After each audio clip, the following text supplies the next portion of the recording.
ہے آ رہے ہیں اوپر ہیں. بسم اللہ الرحمن الرحیم.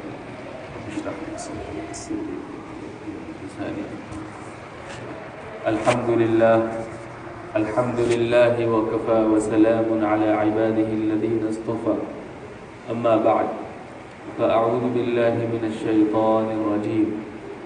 یا ایہا الذین آمنوا اجتنبوا کثیرا من الظن ان بعض الظن اثم ولا تجسسوا ولا يغتب بعضكم بعضا أيحب أحدكم أن يأكل لحم أخيه ميتا فكرهتموه واتقوا الله إن الله تواب رحيم. صدق الله العلي العظيم. ہمارے معاشرے میں بہت سے ایسے گناہ ہیں کہ جو بکثرت ہمارے درمیان پھیلے ہوئے ہیں، اور وہ گناہ ہیں بہت سنگین، بڑے گناہ ہیں.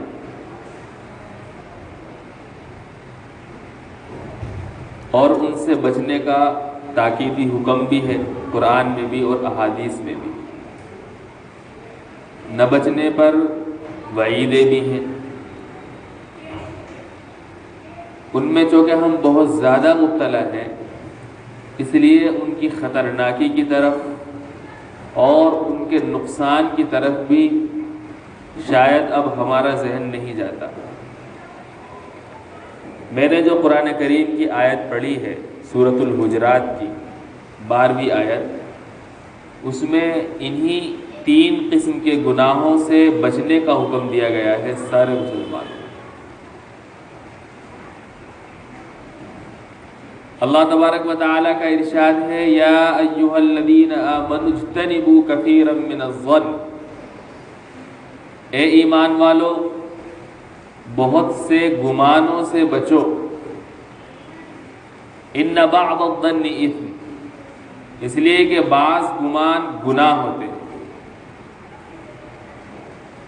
آیت کریمہ میں مسلمانوں کو اس بات کی طرف متوجہ کیا گیا ہے کہ وہ کسی بھی مسلمان شخص کے بارے میں، کسی بھی ایمان والے کے بارے میں جب تک کوئی مضبوط دلیل قائم نہ ہو جائے، اس وقت تک اس کے متعلق کسی بھی قسم کی بدگمانی سے بچیں. برا گمان نہ رکھیں اس کے بارے میں. بعض مرتبہ ایسا ہوتا ہے کہ کسی نے ہمیں کسی کے بارے میں کوئی ذرا سی بات کہہ دی کہ فلاں آدمی ایسا ہے. اب اس کہے ہوئے کے مطابق ہم اس آدمی سے بدگمان ہو جاتے ہیں. ہو سکتا ہے ایسا ہی ہو، اور پھر بدگمانی شروع ہو جاتی ہے دماغ میں، اور سامنے والے کا پھر ہر کام جو ہے وہ برا ہی لگنے لگتا ہے. اس لیے ایمان والوں کو متوجہ کیا گیا ہے کہ بدگمانی سے بچو. کسی بھی مسلمان کے بارے میں اجتنبوا کثیرا من الظن. حدیث پاک میں آتا ہے ظنوا بالمؤمنین خیرا، ایمان والوں کے بارے میں بہتر گمان رکھو. بدگمانی اگر رکھ رہے ہو تو بدگمان ہونے کے لیے کسی دلیل کی ضرورت ہے. بغیر دلیل کے بدگمان ہونا یہ اپنے آپ کو گناہ میں ڈالنا ہے، بدگمانی کے جو کبیرہ گناہ ہے. اور کسی بھی ایمان والے سے اچھا گمان رکھنا یہ عبادت کا حصہ ہے. حدیث پاک میں آتا ہے حسن ظن جو ہے عبادت کا حصہ ہے. ہمارے بعض بزرگ فرماتے ہیں کہ آدمی بلا وجہ کسی سے بغیر دلیل کے بدگمان ہو کر کے قیامت کے دن اپنے اوپر ایک مقدمہ قائم کرواتا ہے کہ تم بدگمان ہوئے تھے تو کیوں ہوئے تھے، کیا دلیل تھی تمہارے پاس بدگمانی کی. لیکن اگر کسی سے حسن ظن رکھتا ہے آدمی تو اس حسن ظن کی بنیاد پر اس کو اجر ملتا ہے.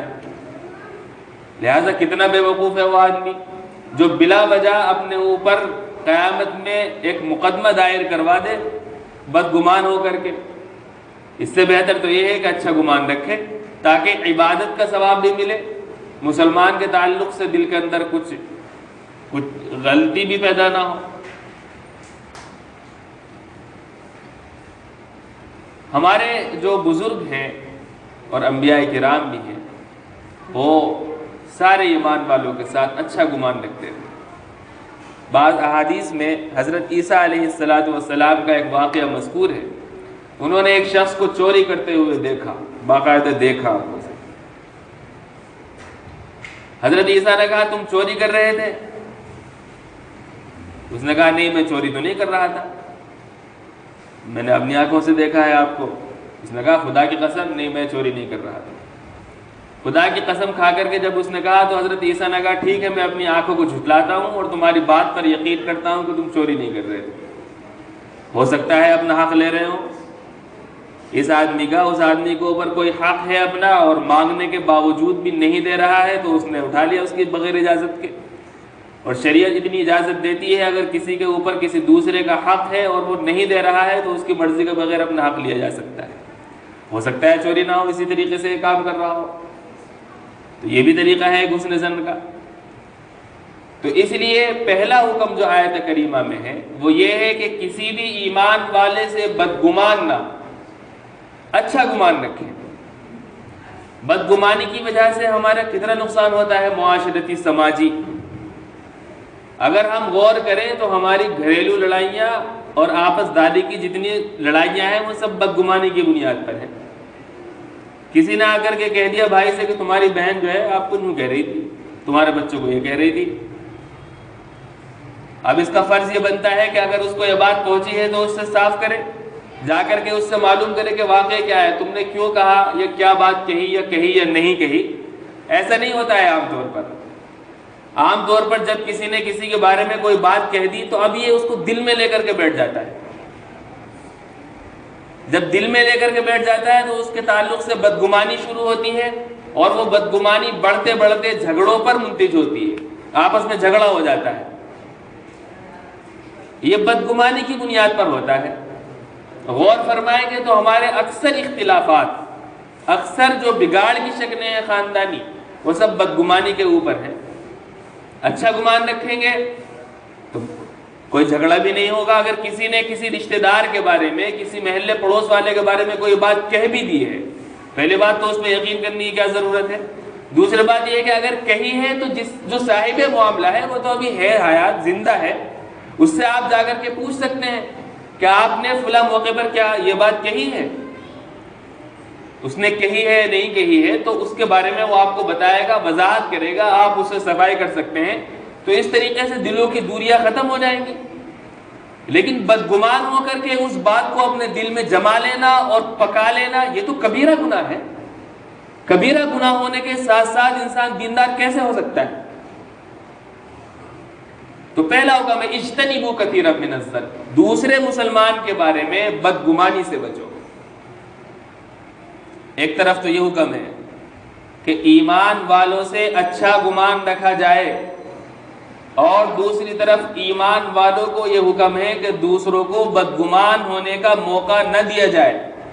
یہ بھی شریعت کا حسن ہے، دونوں طرف سے اعتدال پیدا کر دیا، یعنی ادھر سے بدگمان نہ ہو اور ادھر سے بھی بدگمانی کا موقع کسی کو نہ دیا جائے۔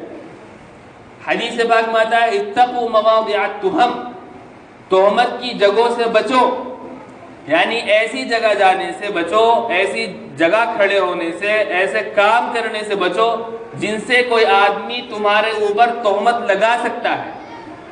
منع کیا گیا ایسی جگہ سے بچو۔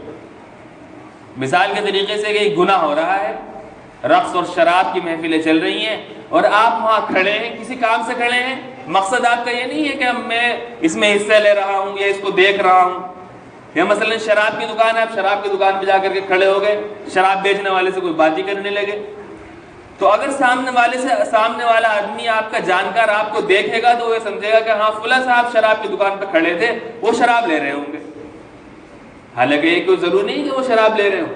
یہاں پر اس کو حکم یہ ہے کہ محض اس کے کھڑے ہونے کی بنیاد پر بدگمان نہ ہو، لیکن اس کھڑے ہونے والے کو بھی چاہیے کہ ایسا موقع نہ آئے کہ دوسرا بدگمان ہو۔ وہ کھڑا کیوں ہے وہاں پر؟ اس کو گناہ کی جگہ پر جہاں کوئی دوسرا بدگمان ہو سکتا ہو وہاں جانا ہی نہیں چاہیے۔ تو حدیث پاک میں دونوں طریقے سے بیلنس ہے، ادھر سے بدگمان نہ ہونے کا حکم ہے، دوسرے کو حکم ہے کہ بدگمان ہونے کا موقع فراہم نہ کرے۔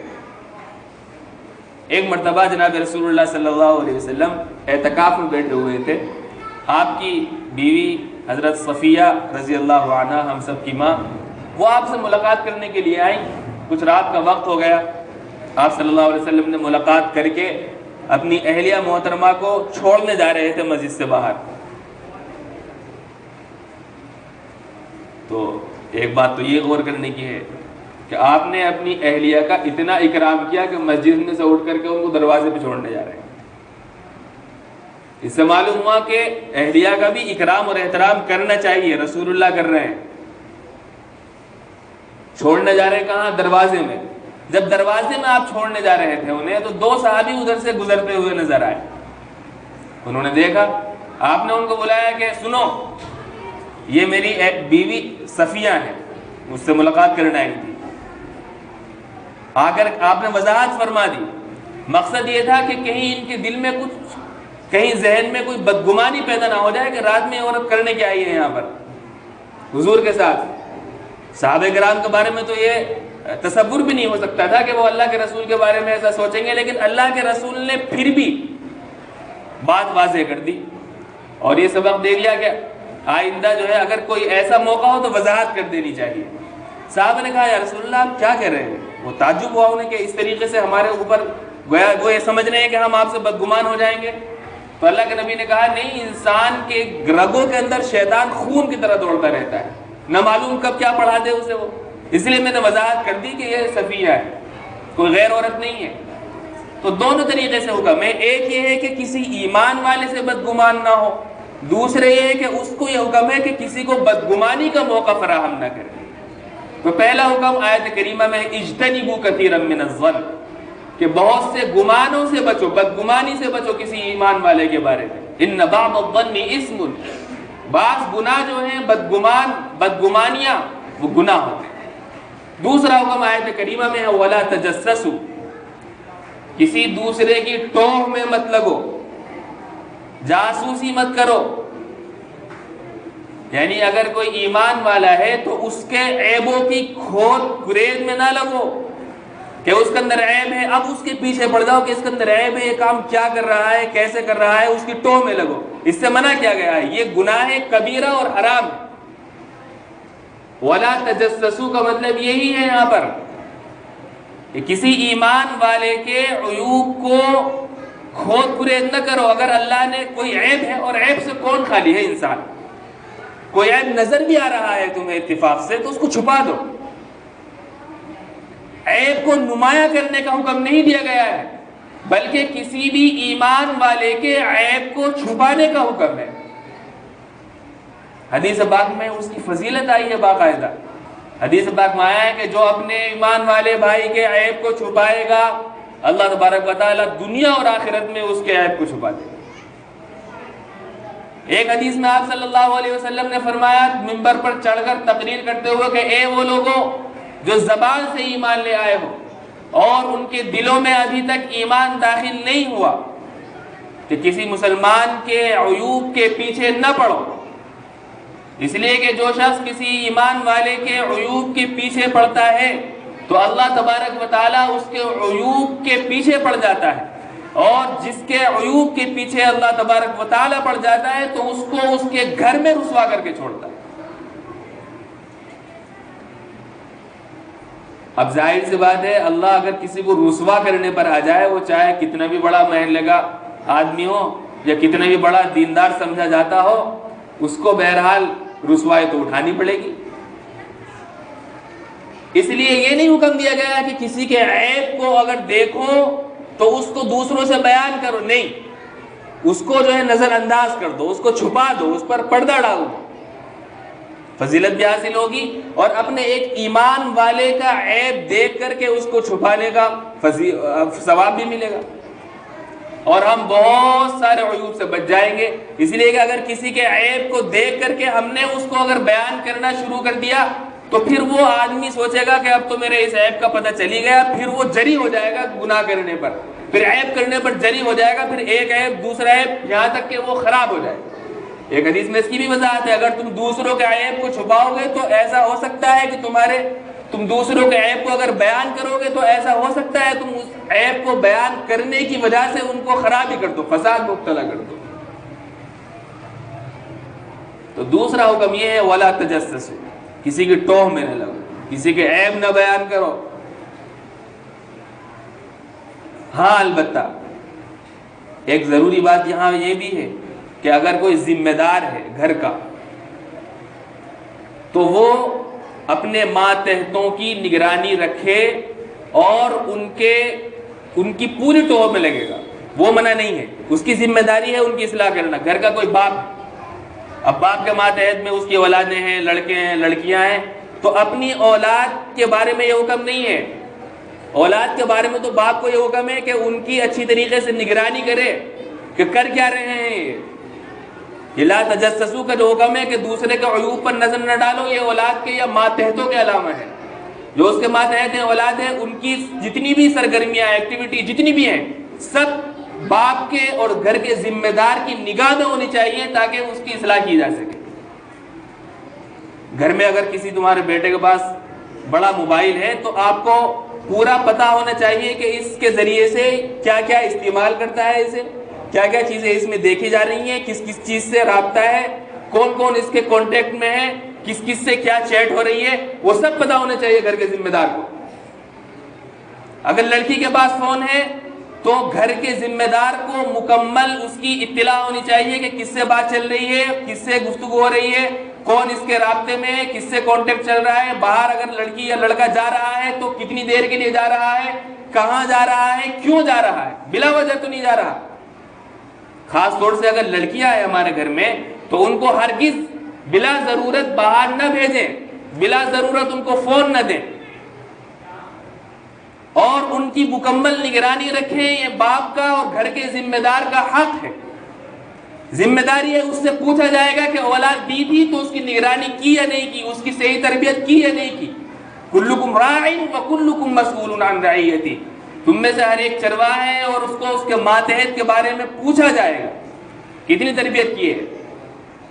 تو اپنے گھر پہ مکمل کنٹرول رکھیں, جو تمہارے ماتحت ہیں ان کی مکمل نگرانی کی جائے. ان سے حسن ظن رکھنے کا حکم نہیں ہے, ان سے تو یہ دیکھیں کہ کر کیا رہے ہیں. یہ حالات آپ کے سامنے ہیں, بتانے کی ضرورت نہیں ہے کہ ہمارے جوان بچے اور جوان بچیاں ان کی جو سرگرمیاں ہیں وہ کیا ہیں, سب کے سامنے ہیں. یہ اس وقت ہے کہ ہم یہ سمجھتے ہیں کہ ہمارے بچے بالکل ٹھیک ہیں, بہت اچھے ہیں اور انشاءاللہ بگڑیں گے نہیں, ہم یہ سمجھ لیتے ہیں پہلے. ایسا گمان اپنے بچوں کو چھوڑ کر کے اور باہر والوں سے رکھیں. اپنے بچوں کے بارے میں بالکل انسان کو چوکنا رہنا چاہیے, ان کی تربیت اور اصلاح کی طرف مکمل متوجہ ہونا چاہیے. یہ لا تجسسوا میں داخل نہیں ہے, اس کو ذہن میں رکھنا چاہیے. بہرحال 3